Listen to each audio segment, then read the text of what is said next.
So I lived in France for a year, so I got a load of different stories about translation.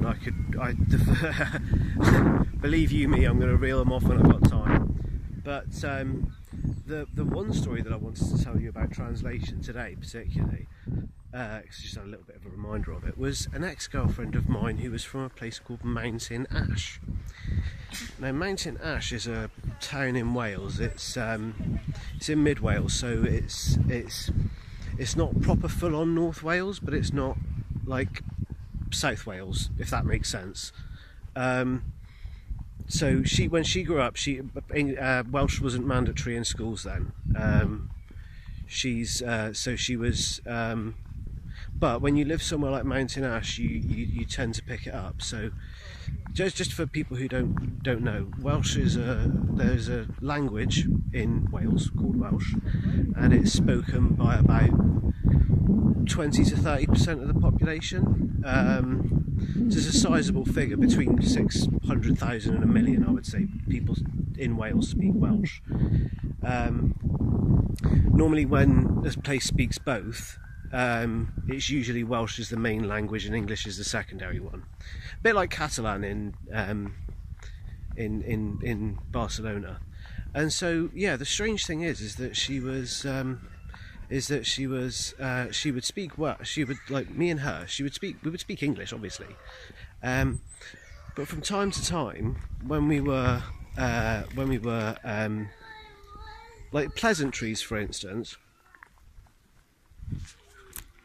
pleasantries would always be spoken in like Welsh. We'd always learn like little Welsh phrases, like the phrase for monkey business in Welsh is business monkey. And so we would learn little phrases like that, and so we would always speak them. Anyway, she had 2 exchange students come in to stay with her, and one was from Italy and the other one was from Austria, and I happened to speak Italian, German and French. And so there was this kind of like, so when they were sat at the table, we ended up with all of these languages. I was, showing off because I like to. And then when we were sat down to when we were sat down for tea, she turned to me when we were all getting confused with everything. She put down my tea in front of me, which just so happened to be chili con carne, and just straight out of my mouth automatically came the phrase "Diolch yn fawr," and she said whatever it is that people say back to you when you say thank you in Welsh to them. Diolch yn fawr is thank you a lot in Welsh, or thanks very much.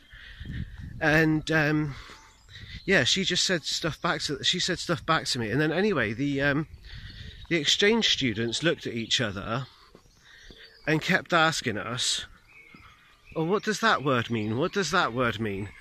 And every single time we had to say back to them, every time you hear a word like that, just ignore it. It's Welsh. It's not, by and large, important to what you're doing in England.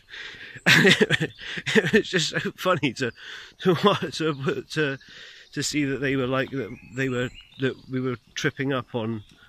That like every single time the Welsh would just fall out of our mouths automatically, and every single time the exchange students that she had, who were here with the specific intention of learning English, would just always be puzzled as to what it was we'd actually said, and we had to explain to them that it was a language called Welsh, and then they were like, "Oh, teach us it," and we were just like, honestly, don't, just honest to God, ignore it.